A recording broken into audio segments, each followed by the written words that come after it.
এখনকার দিনের বাচ্চাদের নাচ করতে বললে যা করতে। আমার মেয়ে না খুব সুন্দর নাচ করে। বাবা বাবা খুব ভালো। চুটকি চুটকি। ওই তো আমার মেয়ে চলে এসেছে।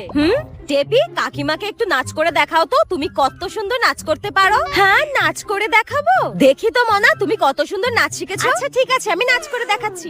ফুলে ফুলে ঢোলে ঢোলে বহে কি বা মৃদু বাই। বাবা বাবা খুব সুন্দর হয়েছে, খুব সুন্দর নাচ করেছে। এখনকার দিনের বাচ্চারা যা করে। মিষ্টি, কাকিমাকে একটু নাচ করে দেখাও তো।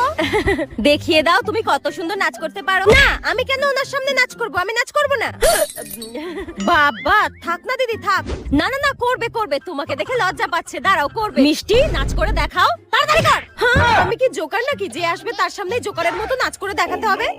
ঠিক আছে, করছি। হ্যাঁ,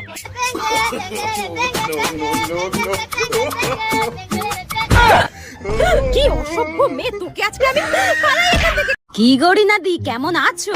হ্যাঁ ভালো আছি, ভালো আছি। তুমি ভালো আছো তো? ভালো আছি। তা তোমার মেয়েকে দেখলাম বিকেল 5টার সময় পিঠে বইয়ের ব্যাগ নিয়ে গেল।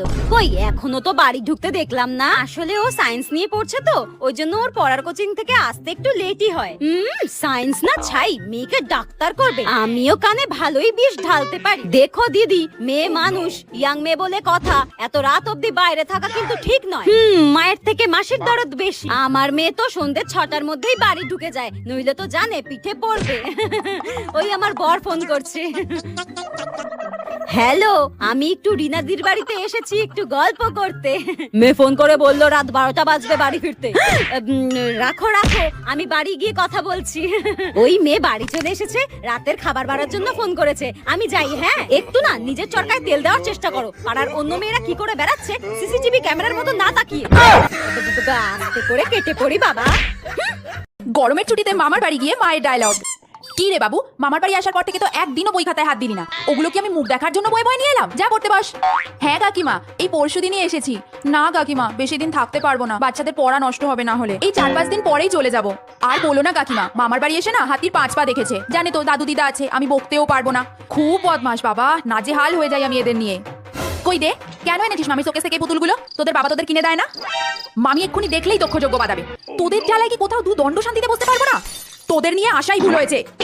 দাদা শোন, তুই ওদের জন্য আর 1 বোতল কোল্ড ড্রিঙ্ক আনবি। ঠান্ডা খেয়ে খেয়ে দুটোই ঠান্ডা লাগাবে আর বাড়িতে গিয়েই জ্বরে পড়বে। একটুই তো খাবো না, বলেছি যখন না। বাবু মানা, একা ছাদে উঠিস না, নেড়া ছাদ, পড়ে গিয়ে মাথা মতো ফাটাবি, তোদের বাবা এসে আমাকে বলবে। উফ, ভাল লাগে না, আর আসবোই না কোনোদিন। দেখ মানা, 2 ঘন্টা ধরে বাথরুমে ঢুকেছিস, শাওয়ারটা বন্ধ কর এবার, জ্বর আসবে তো। উফ, এদের নিয়ে আর পারি না। তোদের নিয়ে যদি আর কোথাও গেছি আমি, আর একদিনও এখানে থাকবো না। তোদের বাবাকে বলছি কালই এসে আমাদেরকে নিয়ে যাবে এখান থেকে।